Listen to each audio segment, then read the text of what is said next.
And good evening, everyone, as I have finally returned to Mariners baseball, and I can actually track how many games I have missed in a row. It is 1, 2, 3, 4, 5, 6, 7, 8. I have missed 9 games in a row due to combinations of family first, don't quit your day job, and there was just a day I didn't even feel like it. So there was all that, but finally I have returned. And let's see how many games that I am at this season to reach the 100. Oh my gosh. I am at 33 games so far. So as of now, I think I'm a little bit off the pace to get to the 100 goal, but it's just one game at a time. One game at a time. And we've got Jay Trident Podcast who's going to help me achieve that goal today. And Jay Trident, have you been? It's been a long time once again. Yeah, it feels like it's been like a month or so, but hey, you got 34 tonight, or tonight 33. It is 33. Okay. So yeah, a little ways to go for you, but hopefully the second half is a good second half for the Mariners. And I've been good. Can't complain. Mariners are kind of doing Mariner things where they play good enough to get you in, but bad enough to pull you out. It's kind of just been, it feels like that kind of stretch for the team right now. Well, the good news is right now they have a half game lead on Cleveland and surprisingly just one game ahead of Anaheim. Anaheim has all of a sudden been turning things around, something we didn't even pay attention to. And I guess a fourth reason why I didn't do a Mariners game because I was doing an NBA Finals game. So I guess there's that. I don't even remember, but here we are. And of course I'm decked out in Sonics gear because Sonics stuff have been going around, and Lenny Wilkens, former coach and player of the Sonics, is getting his statue unveiled tomorrow at Climate Pledge Arena. Be there at 12 p.m. So I'm going to be there. So if you want to meet Rooftop Sports to get your basketball perspective of me, there's your opportunity. I will be there to start building that Sonics networking myself and other things. Let's go back into baseball because we don't want to get too off topic, but big news. Harry Ford has actually been called up to Major League Baseball. He will get his opportunity if that is for sure true. I mean, can we confirm that is true? He wasn't. Garver's okay, so he is not. They false alarmed it?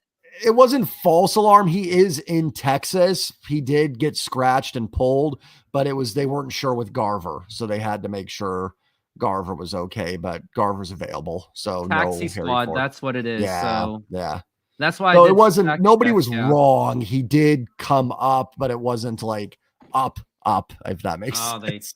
Okay. Good thing I didn't hype that up too much. That's why I was like double checking, which is why you're here. But other interesting matchup is it's actually between the hitting coaches, between Edgar Martinez and Brett Boone. So that will be something to look forward to. And Brett Boone, one of our most beloved Mariners from the 2001 team, and he played all the way until 2005, and he was arguably the greatest second baseman in terms of defense and even the bat. I think he might be the best one, just behind Robinson Cano, but not by much, I would say. I might even put Boone above. I mean, different eras, so hard to compare. It's crazy that Boone was only here 5 years. I guess when you're younger, time moves slower.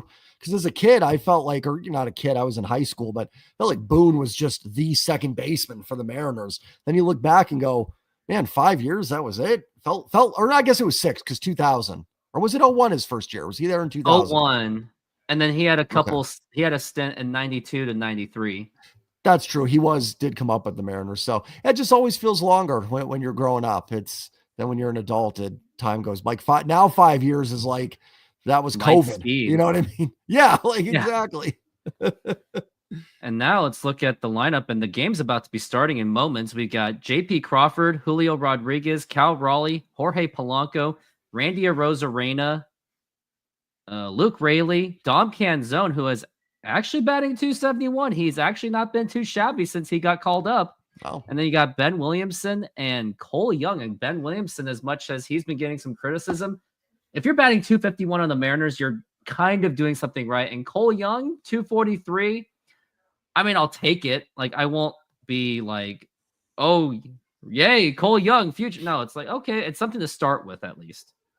Yeah, those guys have been all right. Like, they're not superstars. The OPSs are low, but like they've done enough starting rallies and stuff that they've been serviceable at the bottom of the order. Like they've been okay. Like, you know, if you can get an upgrade at the deadline, great, but they've been fine. Like I think the definition of fine. Yeah, and we got starting pitching. This could be a really close game. We got Logan Gilbert against Nathan Eovaldi, the best pitcher in the Texas rotation. And right now, Texas is favored to win, and understandably so. And the lineup that the Texas Rangers will be having is Smith, Sam Haggerty, the former Mariner, Corey Seager, the brother of a former Mariner, Kyle Seager, Marcus Semien, Adolis Garcia, Evan Carter, Josh Young, Jonah Heim, and Asuna. So I expect this to be a tough matchup. Like, as much as Texas Rangers hasn't been their 2023 form, I still expect them to be a force, at least for this series. Their pitching's been really good. Good news is I think Eovaldi's only throwing like 50 to 60 pitches, they said tonight, because first start back. So might not go very deep into this game. So that could be a break the Mariners catch potentially. Josh says, time is funky. Like, sometimes it flies when you hear old facts, like the last person from the 1800s lived long enough to see Nintendo Switch. And speak of, it almost felt like yesterday that the Nintendo Switch was released, which was 2017. And now they're at the Switch 2. And it felt like the Switch had just came out. Oh, I didn't even know they came out with another Switch. Is it better, or is it what is it? I mean, some would say worse. And okay. Overpriced. So if you don't care about any of the new games, or if you just don't care about gaming at all, then I would just stick with the Nintendo Switch 1. Gotcha. Another crazy one is the 10th president of the United States still has a grandson living. Yeah, that is John Tyler. Yeah, he like had kids at 65, and then his son had a kid at 72, or it's something like crazy like that. And he still has, and then his grandson's like 90 or so. It's wild, and he was born like the 1700s. Oh boy, yeah. And Mariners teams and runs per game, surprisingly, believe it or not, the Seattle Mariners are actually the best offensive team in the division. Who would have thought that? Because it felt like they haven't been. Yeah, it's very hit or miss. Like, they could score 14 runs tonight. They could score 0. I think that's just the frustration. They are so, like, they have games where you go, man, this offense is legit. Then you have games where you're just pulling your hair out. Yeah, just like the Twins game from yesterday, yeah, pulling our hairs out. And now got the first pitch on the way, brought to you by SeatGeek. Use that promo code Rooftop Sports for your $20 off. And here is the first pitch. And that's going to be a strike. And we are underway here in Arlington, Texas. Also, basically Dallas, as Crawford's batting .279. Now the pitch, and that's going to be popped up into, that's going to be way foul. Career versus Nathan Eovaldi. He is 2 for 16, but he does have a home run in that part. So I guess he'll literally live and die by a home run with this guy. And also got some new clips. I have a Sonics related clip coming up at the commercial break. I will show that immediately. The 0-2, and that's going to be a foul ball. The Switch 2 is better. It's just that people are finding reasons to complain, often minor issues. Sure, it's expensive, but gaming haven't gotten experience. Yeah, whatever.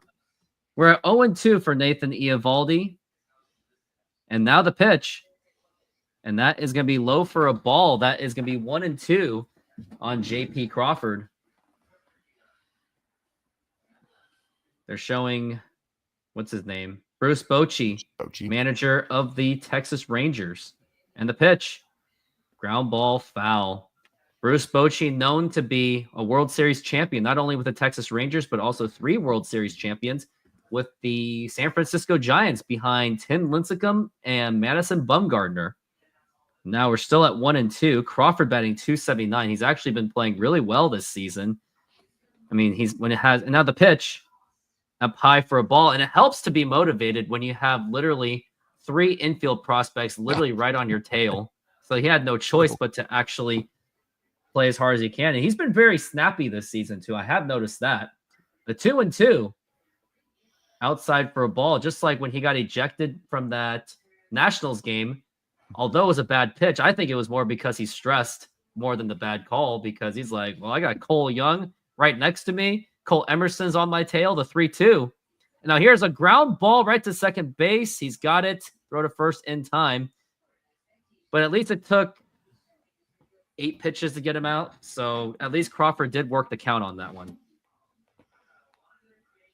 And he finds it odd that none of the Astros got voted into the All-Star game. So wait, did the voting in already happen? Like starters are already voted in, or is it just the second round finalist? Thing? It's like the finalist thing. Yeah, it's like Cal Raleigh versus Alejandro Kirk. And how does Cal Raleigh lose to that? The pitch.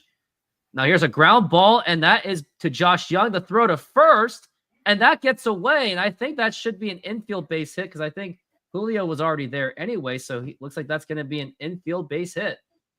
Yeah, unfortunately, the voting people, I mean, there's some dumb votes that happen. Unfortunately, it's I mean, if Cal Raleigh does not start the All-Star game with the numbers that he has, I don't know what else would it take to get him to the All-Star game. Yeah, I'd be shocked if Cal will win. He'll win that vote. Cal Raleigh's also batting. Yeah. I was gonna say with Pena, my guess is the AL shortstops are so loaded. I'm assuming Witt is winning. I would be. Yeah, Witt, Bobby Witt. You're behind Bobby Witt Jr. and you're also behind Corey Seager. So that's a lot of company to deal with. Yeah, and Seager shouldn't get it, but name recognition is the name of the game. Unless you're doing like what Cal's doing this year and just, Cal Raleigh is actually leading the major leagues with 32 home runs, and he's actually ahead of Aaron Judge and Shohei Ohtani. Who would have thought this would happen? No one could have predicted this. And in this road trip, he's been batting 357. Now the pitch. I think Wilson can be a reserve. I think he's made a case to be one. I think he's winning the vote. I think which is random. You wouldn't think the A's would get that, but I mean, Wilson's had a good season. I saw him hit 2 home runs in spring training 2 days after we met. Now we're at 2-0 for the Cal Raleigh. He's ahead of the count too. Now the pitch and a swing and a miss. And I think that's the angle. That's like the zone where he likes to hit. And I think you could tell that he was really going for it as we're at 2-1 for the big dumper, who is batting 275. And he's actually 7 home runs behind Barry Bonds up to this point. But Barry Bonds struggled in those last 2 weeks. So Cal Raleigh does have time to catch up as we're at 2, and that's actually going to be a 3-1 for Cal Raleigh. He's taking his time.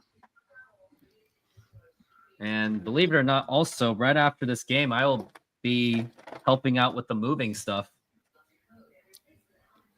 Fun. I hate moving. I do too. Ugh. And I have. You don't realize how much stuff you have. Yeah, the 3-1. And ball 4, take your base. I liked what Cal Raleigh did there. He was very patient. And now we got runners on first and second. And I believe it's going to be it's going to be Jorge Polanco, who's batting 248. Good opportunity here with Valdi's on a pitch count, chance to get a run and really drive that up, where maybe he only goes 2 or 3 innings. And Josh, I agree. I think Pena will get in. Hunter Brown 100%. He should even probably be the starter for the AL. You know who I want? I want my fantasy boy, Yordan Alvarez. The pitch. Now here's a ground ball foul.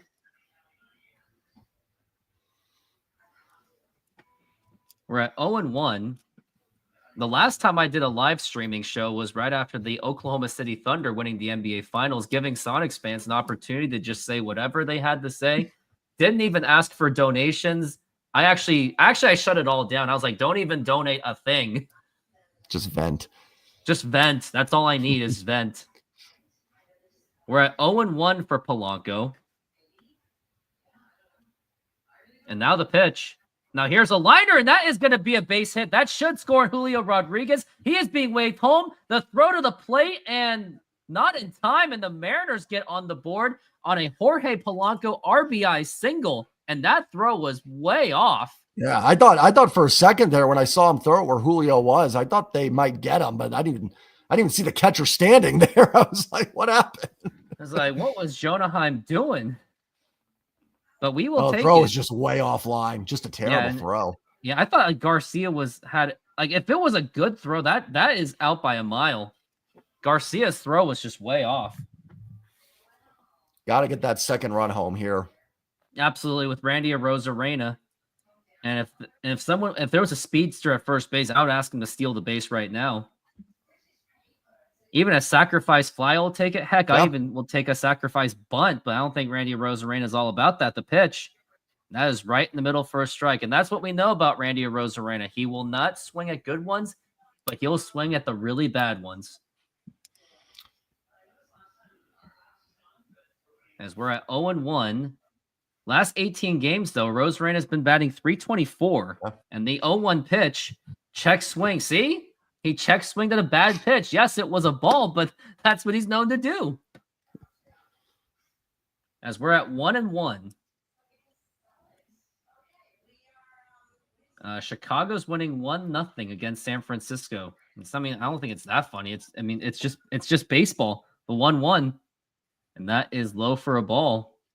Giants just got swept by the Marlins at home. So this was a chance for them to get some games, and now they're, a long way to go in that one, but possibly. Don't tell that to my father. My father follows that because he's a huge Giants fan. Yeah. That was his first team. Yeah, a lot of people, they were a fun team. I liked the Giants growing up. Not my team, but Barry Bonds, Jeff Kent, Rich Aurelia, Russ Ortiz, Jason Schmidt, the pitch, and popped up and fouled. Was a good pitch to swing at. Yeah, that was Arozarena was off. Don't want to strike out here. Good news is you've got Eovaldi almost halfway to his pitch limit here, but got to get another run. 2/3, actually a third.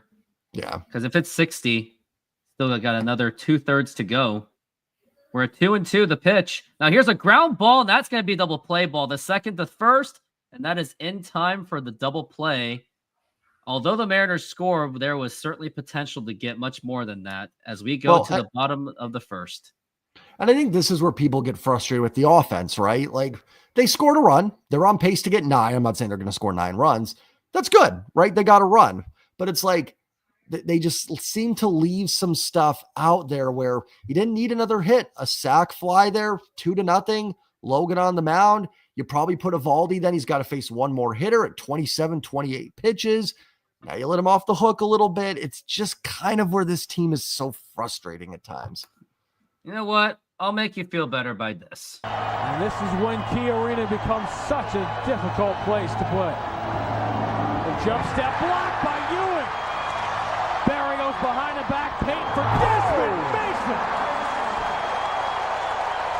Mason. Attend Climate Pledge Arena on Saturday, June 28th at 12 p.m. to witness the unveiling of the great Lenny Wilkens. 5, 4, 3, 2, 1. Let the celebration begin in Seattle. It is over. The Seattle Supersonics have won the NBA World Championship Series. 1979 Seattle Supersonics. So I will get an opportunity. Maybe I'll get an opportunity to meet Lenny Wilkens. That's not my goal. And also, interesting enough, Desmond Mason, the man who made that dunk, he's also going to be hosting the after party of the Lenny Wilkens ceremony. So lots of Sonic stuff going on. And it wasn't because Oklahoma won. It was there was already speculations going on. And I guess Oklahoma just spiced up a lot of more things. Maybe it'll probably just get more people to show up. See, that's why we need it. That's why I hate to say it. Oklahoma winning is a good thing. I hate saying it, but you know what they say sometimes? Never put a crisis to waste. Hey, it lights the fire sometimes, right? Like, just like the Astros should light a fire under the Mariners to be better. It's stuff like that. You got to push yourself. So, yeah. And sometimes it has to be done in the most painful way. Like, I was anticipating, like, maybe it was going to be painful. And then after it happened, I was like, oh, okay. It's not that bad. At least I think most people should feel relieved because maybe that hate will probably go like, okay, they won. So, and then maybe it wasn't so bad. So who knows? Right. That's going to be in there for a strike. And be aware, next part of the inning, we'll be doing the Immaculate Grid. And this time we're going to keep count. There we go. And you go first because you still got more subs than I do.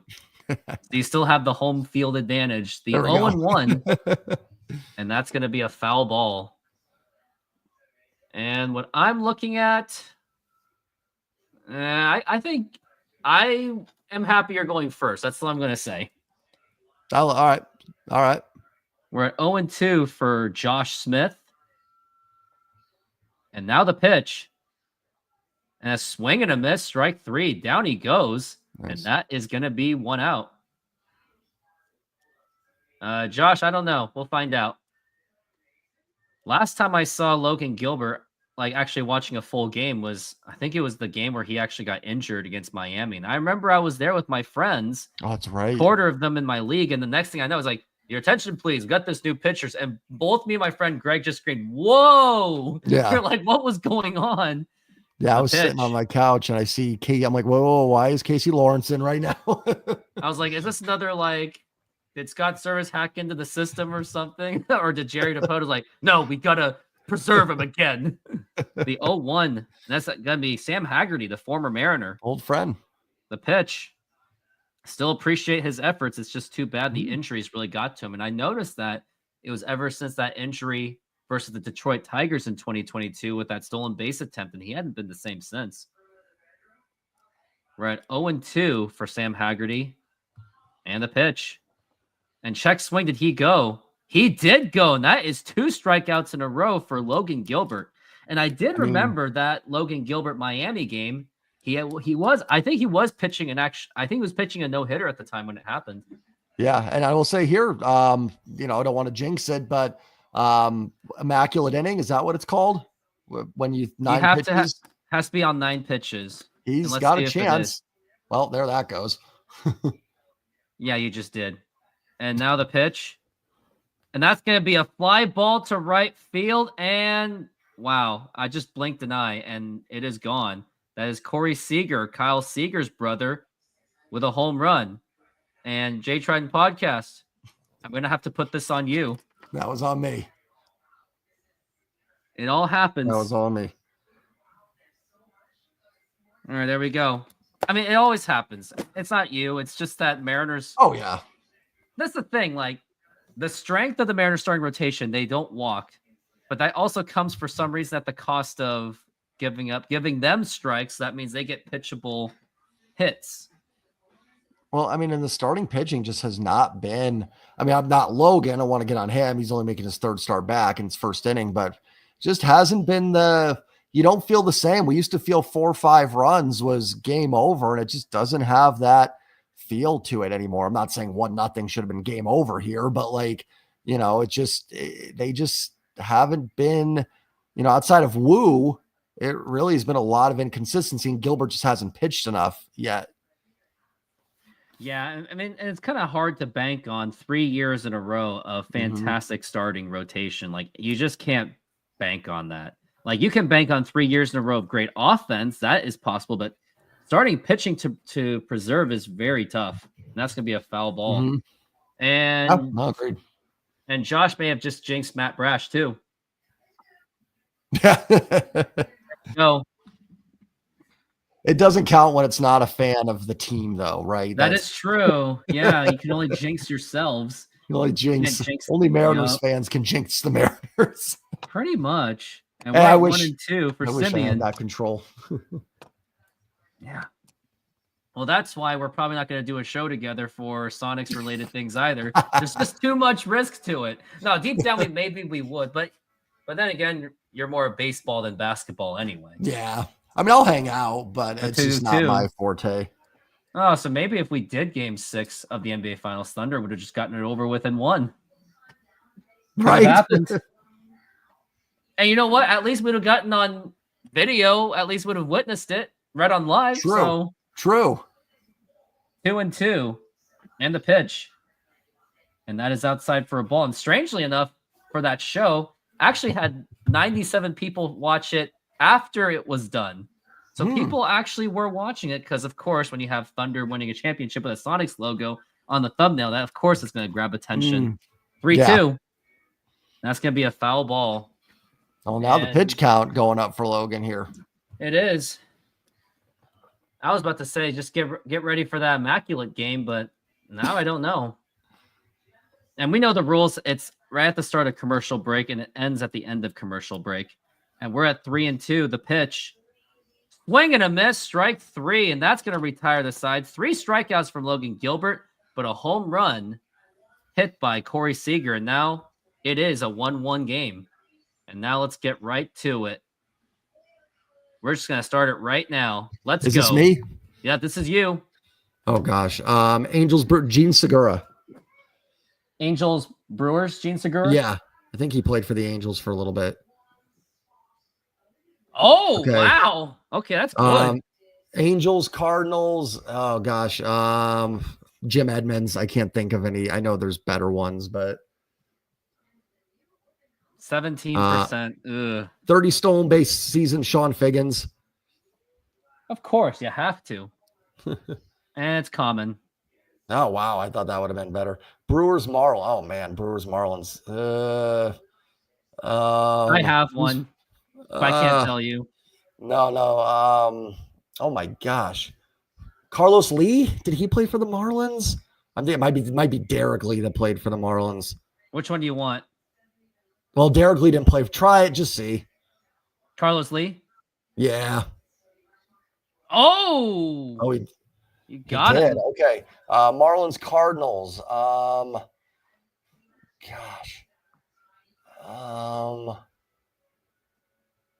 Okay, Marlins 30 plus stolen bases do Juan Pierre. Juan Pierre. Yep. Ooh, that's a big one. Oh my gosh, 30 home run season. Angels just do Vlad Guerrero. I'm just trying to get Wait, 30. It has to be 30 home runs, Brewers or Cardinals. And oh, thank you. Brewers, gosh. Jeff Jenkins. that's a good one. Yeah, trying to go a little bit. All right, maybe you have room for one more. Okay, Cardinals 30 plus home run season. Marcelo Zuna he just did it though, but Marcelo Zuna. How do you spell it? OSUNA, I think. And now it's Alejandro Osuna. No, let's see. Just do someone else. We'll do who is this 30 home run season Cardinals? Wait, as Luke Raley, and I'll still give this to you. As he is at an 0-1. And now the pitch. And now here's a fly ball to right field. And that is actually going to be a base hit. And Luke Raley will get in there for a double. All right, I'm just going to go to the Cardinal stats. Did it happen just recently? Yeah, well, maybe he didn't do it with the Cardinals either. I could be wrong. Give me just give me Goldschmidt. I don't know. Paul Goldschmidt. Yeah. And then let's have to stop here. Okay. 294. Yeah.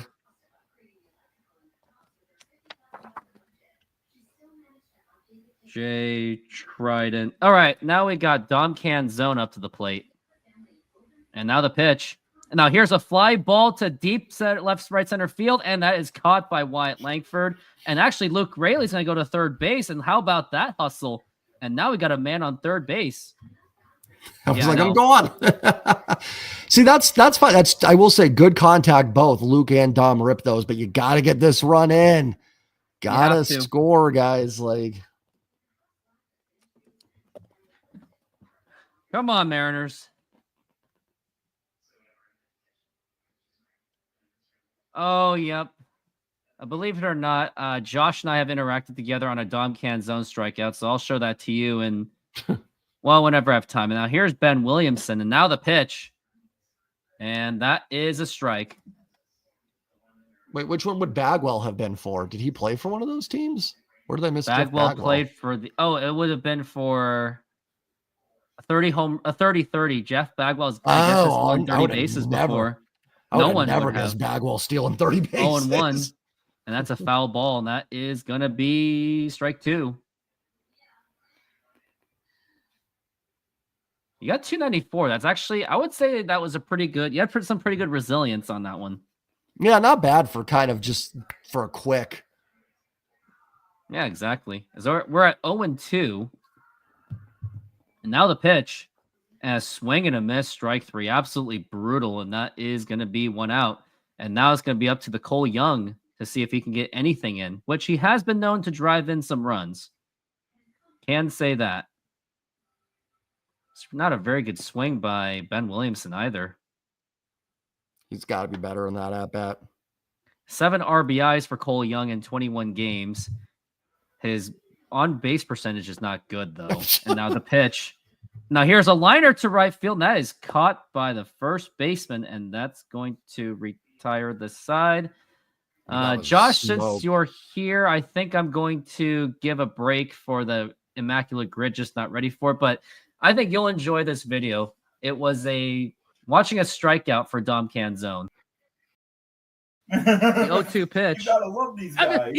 mean, he literally just swing.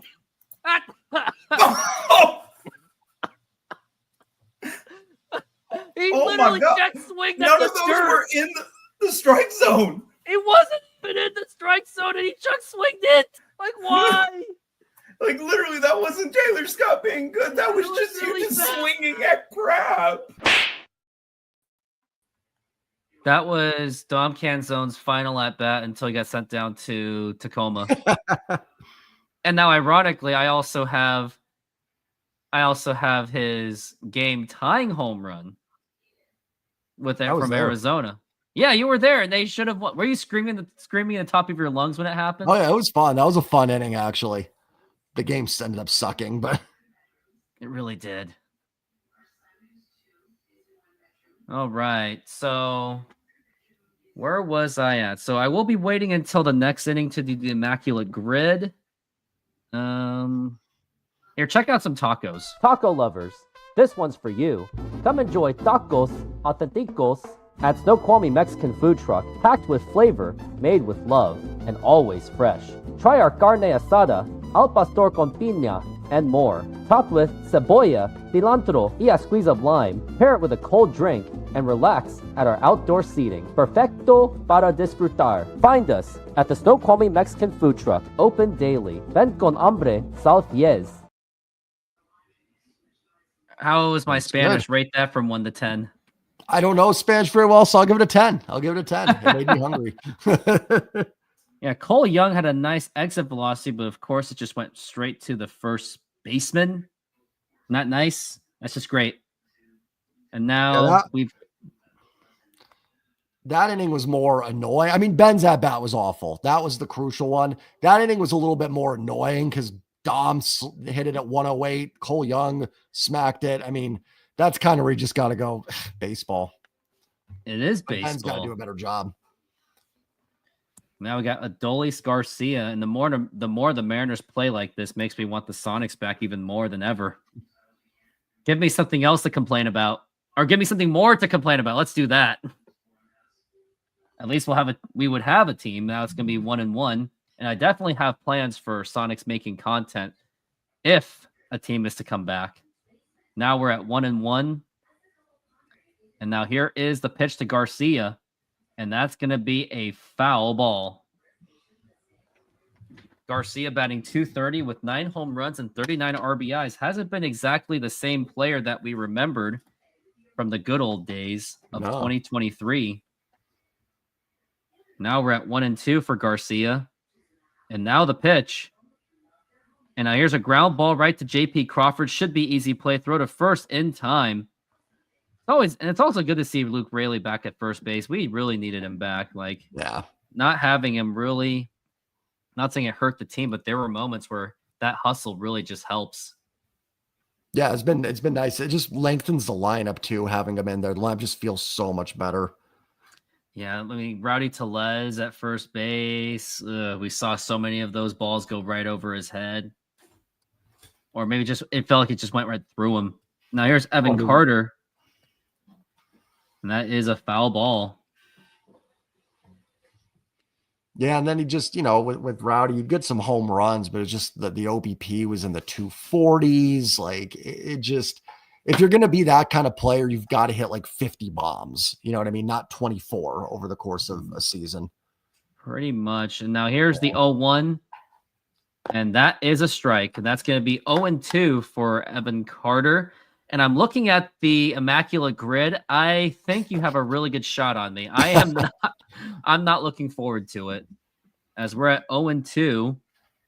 And now the pitch. And a swing and a miss, strike 3, strikeout number 4 for Logan Gilbert. Aside from that home run from Corey Seager, Logan Gilbert's been pitching very well. Yeah, he looks great. I mean, that's what's so frustrating right now. Mariners are spraying, peppering the ball and it's 1-1. But got to have better at bats. Ben and Randy both. I mean, just little ground balls and the game's 3-1. 3-1. I agree. Should have been 3-1. It could be 4-1 at this point. Yeah. And now the pitch to Josh Young. And that is a foul ball. It's supposed to be Jung, but I don't know how. Yeah, I think it's Young. I think you're right, though. But I always say In Jung. Korean, Jung's actually a Korean last name. So in Korean, it'd be Jung. But I guess for Americans, they say Young. And now I'm starting to speak more American language now. The 0-1. Now here's a foul ball. 0-2. Yes, Josh, it is grid 816. Do not give me answers. You give me answers, I'm going to the next one. Unless those answers are like the one that would give me like 100%, I'm like, okay, I'm still gonna play. Don't give me the 1% ones. I've cheated on them a couple times, not in any videos, but just when I'm at home doing them. I'll go because you can go to Baseball Reference and type in if it's like somebody that's played for both teams and try to find the most obscure. One time I did, I got a 2 rarity score. I mean, it was cheating, so it doesn't count, but like it's just funny to see how random you can get. Yeah, it's very random. Yeah, it's fun, isn't it? The 1-2. That's a foul ball.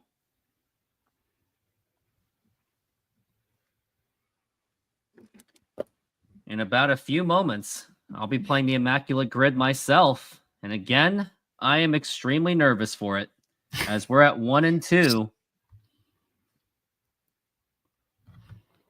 And now the 1-2 pitch, low for a ball, 2-2. Josh Young this season, he has out of zone swings. He has quite a bit of them. And now we're at 2-2. Logan Gilbert's heavily breathing. Now the 2-2 pitch. Now here's a liner caught by JP Crawford. That's going to retire the side. And let's get to the Immaculate Grid as soon as commercial break begins. Waiting for it. Wait for it. Wait for it. Start. Let's make sure I'm on it. Okay, great. I got Noma Garcia Para. 11%. Okay, I'll take. I'm going to go with Alfonso Soriano because I'm too lazy to come up with one. Oh, 5%. I'll take it. For right field, I'm too lazy. I'll even take that. I mean, it's gonna be. I mean, you just need to beat me. So, all right, left field for those guys.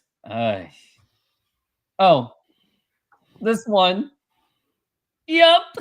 And only is that 2%? That's nice. 2%. And then Boston and Atlanta. Ugh, don't tell me on that one. Boston and San Diego. Oh, this one. No one's going to guess this. Ricky Henderson. And now right field for San Diego. I'm just going to do this. Yeah, I think you got me. No, Tony Gwynn's too well known. Okay, I should have done Tony Gwynn. Still should be enough to get me, though. I think you're in good shape here. Greg Vaughn. Oh, good one. Gary Sheffield. Okay. And now Boston and Atlanta. Who has done it on that kind of combo? I know one. I can think of one. Oh, I got one. Heathcliff Slocum. Oh, it was close. Oh, I still beat me, though. Got me. You got me. 176. So that makes me 1-0 for the season. Kyle Tucker only had 8% for the Cubs. I guess casual people still think of him with the Astros. Maybe that's wild. I would have thought that would have been like 50% because I would think most people just use modern names. That's crazy. It is. And we are back from the break, and that is a strike. Nope.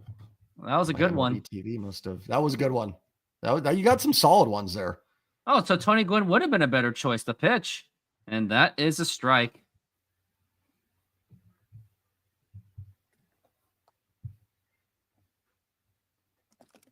And now we're at 0-2 for JP Crawford. And now the pitch. And now here's a liner, and that is right over the head for a base hit. And now A lot of hard contact, but kind Yeah. of result in some runs. And how many innings do you have left yourself personally? I think I can get through 5. I mean, unless it's just like 20 runs are scored, I think we'll be good for 5. I think I'll be good for. Do you feel up for one more game of Immaculate? Oh yeah. Oh, yeah, I'm up. let's do it. As we're at 1-1 for Julio. Oh, Julio Rodriguez is 1-for-1. And now the pitch. And that's going to be a foul ball. And Julio Rodriguez is batting .252. They're saying that he's been batting a little bit better over the last month. But the thing is, what he's doing better is, I hate to say it, it's not enough. It's not all-star level kind of hitting better. Like, he's got to hit, like, he needs some extra bases out of him. Like, but he's also streaky too. He's just not consistent. The pitch. Such a And it's outside for a ball. Yeah. Such a tough player to like dive into, because like he's not bad, obviously. Like if this is what he is, he's a good player, but you're just looking for so much more. So he's not a bust, but he's not like the superstar. You know, it's such a hard player to break down, essentially. And I just don't like how much defense he's getting from fans and even Mariner media members, that they're trying to make up. They're just trying to say, oh, but he's just 24. He'll figure it out. It's like, no. What about Bobby Witt Jr., same age? But I think part of it too, though, you also have fans that are like, oh, send him down. He's trash. And so it's like, I defend him too, because you get people that are like, oh, he's awful. It's like, no, he's not awful. So it goes both ways. The problem is you have so many, that's what I'm saying. There's too many people on each side. There's people like, no, like you said, like, oh, he's this, that. It's like, no, he hasn't been that yet. Then you get people that are like, oh, get rid of him. And it's like, no. So like, we've got streakiness within our fan base of Julio. Look yeah. at what Julio's done. Exactly. So it's like you end up kind of with this, like, you know, I'll end up defending him. I'm like, I'm not trying to say he's great, but he's not terrible. But then it's like, then people think I bash him because I'm like, no, he's not superstar level. He's just a solid player right now. So it's such a tough. And I thought my video was fair. Like, I wasn't saying get rid of the guy. I was like, no. Yeah, now here's a ground ball, and that's going to get right through for a base hit. And JP Crawford should be heading for third base. There could be a play at third. Nope, no play at third. And that's going to be a double for Julio Rodriguez. And Julio Rodriguez is 2 for 2. So maybe me talking about that video, he was probably like, shut up, Rooftop. And Josh, I do that all the time. In fact, former Mariners is what gets me a lot of points sometimes, because I'm like, okay, what Mariner played for these teams? Like, I mean, that's what the Ricky Henderson thing did. But see, this is Julio, right? Like he does this, and you're like, oh, hey, he's back, and then he'll hit a home run today, and then tomorrow he's 0 for 5 with runners in scoring position. So he's just frustrating. Oh, look, someone's having a check. They're having a talk with Eovaldi because he's up against Cal Raleigh. Because Cal Raleigh's a tough cookie. And if he can get 33 home runs, like, crazy to think that he is on pace to get to certain records, but at the same time, sometimes cool off happens. Like, look at Ken Griffey Jr. He was on his way to get the Roger Maris record several times, but then he all of a sudden had a cold streak in an entire month of August.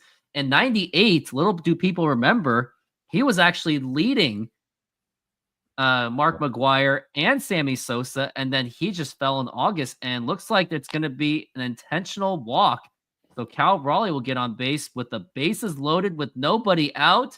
What can possibly go wrong? What could ever go wrong here? But, and to your point there with Cal, he's also a catcher. That's going to take wear and tear. And you're going to see more of this. He's not going to be pitched to as much. So it's going to be a lot, which should be good because this is more base runners. This should be a chance to blow games open for the Mariners, but they have to take advantage of it. But to your point, like, you know, I'm with you. It wouldn't shock me if Cal ends at like 48, 49, not in a negative way, but just the wear and tear. Wouldn't shock me even if he ends up below 40, because cold streaks are a thing. Edgar Martinez, I think in 96, he was on pace for 40 home runs at the All-Star break, and then he got injured, and then things just didn't happen. And I think he was hitting more doubles in that second half. Yeah. And remember in 96, when Russ Davis was out with injury, it got to the point that they put out Edgar Martinez as a third baseman, and he actually collided with John Marzano because there was like that, who's talking? Yeah. Yeah, I remember that. And not many people forgot about the 1-1. Now here's a ground ball, double play ball, throw to second, and the throw to first, and that is not in time, and that's gonna score That's in huge. the run. And now the Mariners will take the lead 2-1. So got to give it to the hustle of Jorge Polanco, considering what he has and doesn't have. So the Mariners will take that lead. Well, and that's huge because now you've got first and third one out and a chance to get that third run home much easier than it would have before. Let's see if this is challenged. Let's see. Come on, Foot, hit that He made it. bag. He's safe. He's safe. And on top of that, that's his second RBI of the game, Yeah. quietly contributing. And now we got Randy Arozarena with one out. Man on first and third. What else can go wrong? Just like same situation as the first inning, right? Pitch, and that's going to be a foul ball. And that's going to be strike one. He did ground into that double play last time. And again, Randy Arozarena's really got to get it going. Look at that. 237, 8 home runs, and 31 RBIs. Like, this is even worse than 2004 Brett Boone's first half. Yeah, Randy's drawn a lot of I mean, Randy's been okay. Like last few weeks, he's been better for sure. Oh, He here's has- a fly ball to There- left field. And that Oh. actually should score in the run. Tagging at third is Julio Rodriguez. The throw to the plate is cut off, and that's going to be I thought that was another gone. RBI for the Mariners. And Randy Arozarena with the sacrifice fly. Maybe he heard me again I was gonna making say- fun of him. I thought, because I mean, I don't know about you, but I have the sound off when I do these so it doesn't come through. So I didn't hear it. I thought that was gone off the bat. I thought so, maybe too. he did it again. So the people that we're making fun of are actually contributing. Like Julio, All right. I will keep making fun of them. And I did get Do some it. haters on that video. Like, how could you say that? Julio is the franchise. Yes. Then let's hold him to a high account. Well, and that's my point. It's so like divided. There is no middle ground on Julio. And I think you're the same way as me. Like I'm kind of in the middle, like, you know, don't get rid of him, but he can be better. So it's, For a player of that status, he must be held to a high account. Like anyone who's considered franchise player must have those kind of standards. And like many of our franchise players, they had upheld it. Edgar Martinez upheld it. Ken Griffey Jr. upheld it. Ichiro Suzuki upheld it. Now, to be fair, Ichiro was not exactly a guy that you build around because he's not someone that's like that will drive in the runs all the time. right. But it wasn't his fault. It was just that the Mariners built a garbage team around him. I actually felt bad for him. Yeah, especially No. 04. 04, a wasted season. Led the league in WAR. He did 1 and 2, and strike 3, and there he goes. Got the And- 2 runs at least though. That And now it's immaculate time. me or you. It's you because Okay. we're doing it in the fair order. Okay. Blue Jays, Phillies. Oh man. Jeff Hoffman, the closer they just signed. I could see that getting a lot. Jeff Hoffman. All right, there we go. Okay. Reds and Blue Jays. I feel like there's Votto never actually played for the Jays. Oh my gosh. Played center field minimum 1 game. Blue Jays, Colby Rasmus. Colby Rasmus. Okay. Okay. Pirates, Phillies, Bailey Falter, the pitcher. Bailey Falter. You got him. Man, this is a good one for you so far. Yeah. 300 career home runs, batting, Scott Rowland.